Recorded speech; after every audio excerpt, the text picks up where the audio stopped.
अस्सलामुअलैकुम। बोल न्यूज़ में मैं हूं जवाद कमाल। हेडलाइंस आप जान चुके हैं। आपको खबर दें, इस्लामाबाद पर यलगार की कोशिश करने वालों की ख्वाहिश थी कि लाशें गिरें मगर नाकाम रहे।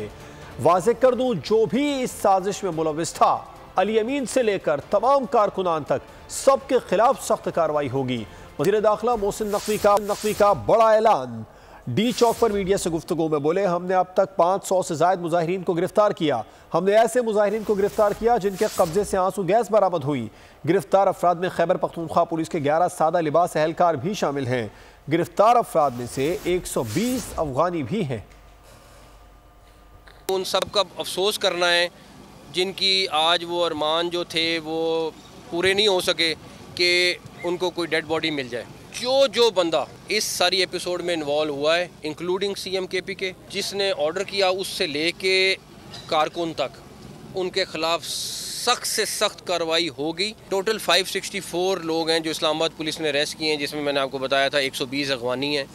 और जो सबसे खौफनाक चीज़ है, इसमें 11 केपीके के पुलिस वाले पकड़े गए हैं जो सिविल कपड़ों में थे, पिस्टल थी, उनके पास से आंसू गैस के शेल बरामद हुए हैं, मास्क बरामद हुए हैं, उनके पास से रबर बुलेट्स बरामद हुई हैं। सारा अली अमीन गंडापुर के हवाले से सबसे ज़्यादा बम पाया जा रहा है सर, कहाँ है वो? आप बता दें। आपसे पूछेंगे। नहीं, आप बता दें। और मुजाहिरीन की जानिब से जो शेल मारे गए हैं वो पुलिस इस्तेमाल करती है। IG पंजाब डॉक्टर उस्मान अनवर की डी चौक पर मीडिया से गुफ्तगू। कहा, हमारा मकसद था कि कोई भी नाखुशगवार वाक़या ना हो। मुजाहिरीन की जानिब से आंसू गैस की शेलिंग भी की गई। अमन ख़राब करने की इजाज़त नहीं दी जाएगी। पाकिस्तान महफूज था और रहेगा। ये देखा कि ये लाइव फायर जो है, ये आंसू गैस के लॉन्ग रेंज शेल जो हैं ये आ रहे हैं, और वो शेल जब पकड़े भी गए और हमने देखा तो वो पुलिस को इशू हुए हुए होते हैं और किसी और के पास नहीं होते। और फिर बंदे यहाँ पे इस्लामाबाद में फाइनली गिरफ्तार भी हुए। अल्हम्दुलिल्लाह किसी का जानी नुकसान नहीं हुआ। मकसद सिर्फ ये था कि कोई भी नाखुशगवार वाक़या ना हो। तमाम वर्दी वाले इस झंडे के लिए दोबारा इकट्ठे हैं इंशाअल्लाह ताला, और पाकिस्तान महफूज था और रहेगा इंशाअल्लाह। इस्लामाबाद हाई कोर्ट ने PTI एहतजाज पर हुक्म जारी करते हुए कहा है कि वफाकी दारुल हुकूमत में गैर कानूनी इज्तिमा की इजाज़त नहीं दी जाएगी। SCO समिट के दौरान एहतजाज और लॉकडाउन नहीं होगा। चीफ जस्टिस आमिर फारूक ने ताजरों की दरख्वास्त पर समाअत का तहरीरी हुक्मनामा जारी कर दिया।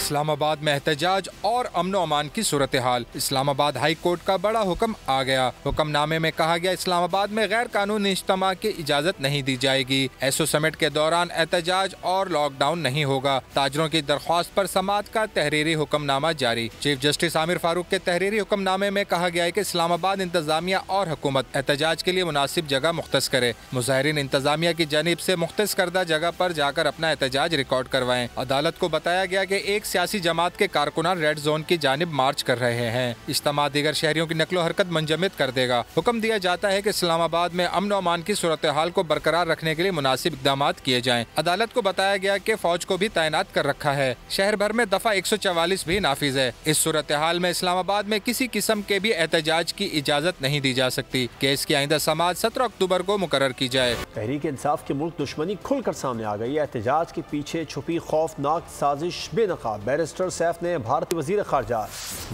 जयशंकर से मदद मांग ली। जयशंकर को एहतजाज में शिरकत की दावत। कहा, चाहते हैं जयशंकर तहरीक इंसाफ के एहतजाज में शिरकत करें। मुल्क मजबूती की बात, दुश्मन के साथ तहरीक इंसाफ की एक घिनौनी साजिश। सियासत बचाने के लिए अफगानिस्तान के बाद अब भारत से उम्मीदें बांध ली। रियासत मुखालिफ एहतजाज में शिरकत का खुला इन्विटेशन दे डाला। हठधर्मी और बेशर्मी के नए लेवल पर पहुंच गए। बैरिस्टर सैफ ने कहा, जयशंकर जरूर पाकिस्तान आए, हम इन्हें वेलकम करते हैं। जयशंकर साहब जरूर आए, हिंदुस्तान से, भारत से आए, हम उन्हें वेलकम करते हैं, हम उनको खुशामदीद कहते हैं। बैरिस्टर सैफ ने ये तक कह दिया, आएं और पाकिस्तान के लिए हमारे साथ शामिल हो जाएं। और हम उनको ये कहते हैं कि आप भी आए, हमारे एहतजाज में शरीक करें। उधर लीग के रहनुमा इरफान सिद्दीकी ने फितना फसाद गिरोह को वाज़ेह कर दिया। कहा, बेहतर होगा PTI जयशंकर को 200 से ज्यादा दिफाई तंसीबात और शहदा के तबाहशुदा मज़ारों पर भी ले जाए, ताकि PTI और भारत हमेशा के लिए लाजवाल रिश्ते में बंध जाएं। एक सूबे का वजीर आला दूसरे सूबे पर हमला आवर है। मुसल्लह जत्थे आ रहे हैं जिनमें सैकड़ों अफगानी भी शामिल हैं जो मुल्की वक़ार को निशाना बना रहे हैं। अली अमीन गंडापुर की गिरफ्तारी और गवर्नर राज का इम्कान रद्द नहीं किया जा सकता। वज़ीर दिफा क़ायद आसिफ की सियालकोट में मीडिया से गुफ्तगू। कहा मोदी और जयशंकर PTI के वाली वारिस हैं, इसीलिए जयशंकर को डी चौक धरने से खिताब करने की दावत दी है। मेरे ख्याल से मुज़ाकिरात की कोई गुंजाइश नहीं।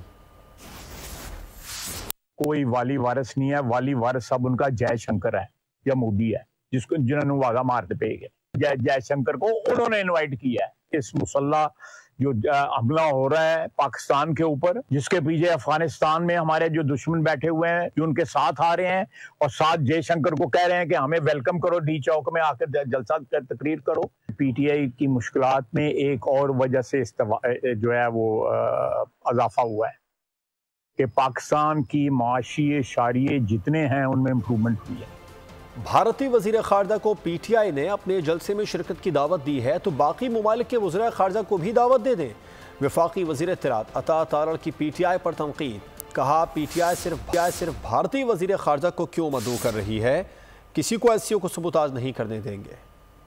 इंडियन फॉरेन मिनिस्टर को उन्होंने इनवाइट किया अपने धरने पे आने के लिए। SCO के और मुल्क भी हैं, पता नहीं बाकी मुल्कों को क्यों नहीं इनविटेशन दिया। तो बाकी भी ममालिक आ रहे हैं SCO के ऊपर, उनको भी दावत दे देते। किसी को इजाजत नहीं दी जाएगी कि वो SCO को सैबोटाज करे। इजराइल के लिए दुआएं कर रहे हैं कासिम और सलेमान के मामू। एक बंदा बता दें PTI का जिसने मजम्मत की उस ट्वीट की। कासिम और सलेमान के मामू जो है वो क्यों उसके मामू हैं? पूरी फंडिंग हर चीज वहां से आती है इनकी। मीन गंडापुर के साथ मैं आने वाले दिनों में बहुत बुरा सलूक देख रहा हूँ कि उनके सूबे के अवाम उनके साथ करने जा रहे हैं। बाहर जो है ना वो ये कल टूट भी रहा है, बुखार भी कम हुआ है और लोग समझ रहे हैं कि पाकिस्तान की इकॉनमी टेक ऑफ कर रही है, तो हमें पाकिस्तान के साथ खड़े। जयशंकर को डी चौक पर खिताब की दावत दी गई। चंद दिनों में आप सुनेंगे कि नेतन्याहू को भी दावत दे दी गई है। कितने शर्म की बात है। वज़ीर इत्तलात सिंध शर्जील मेमन की इस्लामाबाद में न्यूज़ कॉन्फ्रेंस। कहा पाकिस्तान में शंघाई ताउन तंजीम इजलास होने जा रहा है।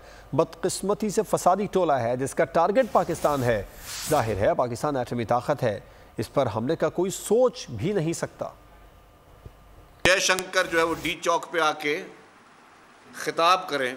चंद दिनों में आप एक और बयान सुनेंगे जिसमें ये कहेंगे कि नेतन्याहू भी यहाँ पाकिस्तान में आए, वो भी आके खिताब करें डी चौक पे। मैं समझता हूँ ये डूब मरने का मुकाम है।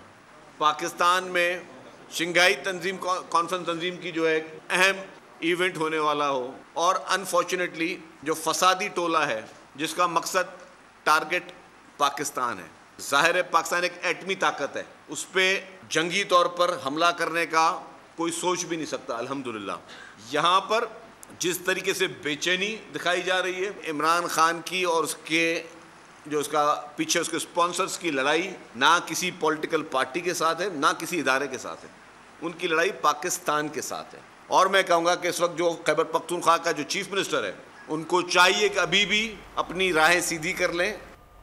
नून लीग ने PTI के एहतजाज को सिफारती कोशिशों को सबूताज करने का मंसूबा करार दे दिया। नायब वज़ीर आज़म इसहाक डार कहते हैं एहतजाज के लिए इस वक्त के चुनाव का मकसद मुल्क में इंतशार पैदा करना है। वज़ीर आला मरियम नवाज़ का कहना था तहरीक इंतशार का वाहिद मकसद मुल्क में आग लगाना है, ये किसी रियायत या नरमी के मुस्तहिक नहीं। शहर इख्तिदार पर तहरीक इंसाफ की यलगार, नून लीगी रहनुमाओं का शदीद गम और गुस्से का इजहार। नायब वज़ीर आज़म इसहाक डार ने कहा PTI के एहतजाज और अफरा तफरी फैलाने का मकसद शंघाई ताउन तंजीम के सरबराही इजलास में पाकिस्तान की सिफारती कोशिशों को सबोताज करना है। तहरीक इंसाफ की भारतीय वज़ीर ख़ारजा को एहतजाज में शिरकत की दावत को मुल्की साख को नुकसान पहुँचाने की कोशिश करार दिया। वज़ीर आला मरियम नवाज ने भी इंतशारियों से सख्ती से निमटने का कह दिया। एक्स पर बयान में कहा तहरीक इंतशार का वाहिद मकसद मुल्क में आग लगाना है, ये किसी रियायत या नरमी के मुस्तहिक नहीं। विफाकी वजीर अमीर मकाम ने भी तहरीक इंसाफ को आड़े हाथों लिया। कहा PTI रोजगार, तालीम और अमन देने में मुकम्मल तौर पर नाकाम हो चुकी, इनकी कारकर्दगी सिर्फ धरने और जलसे जुलूसों तक महदूद है। और बैरिस्टर सैफ के बयान को तरोड़ मरोड़ कर चलाया गया। Chairman PTI barrister Gohar Ali Khan ने वजाहत कर दी। कहा हिंदुस्तान से मुतालिक 27 साल में पाकिस्तान तहरीक इंसाफ के मौक़िफ़ में भी तब्दीली नहीं आई है।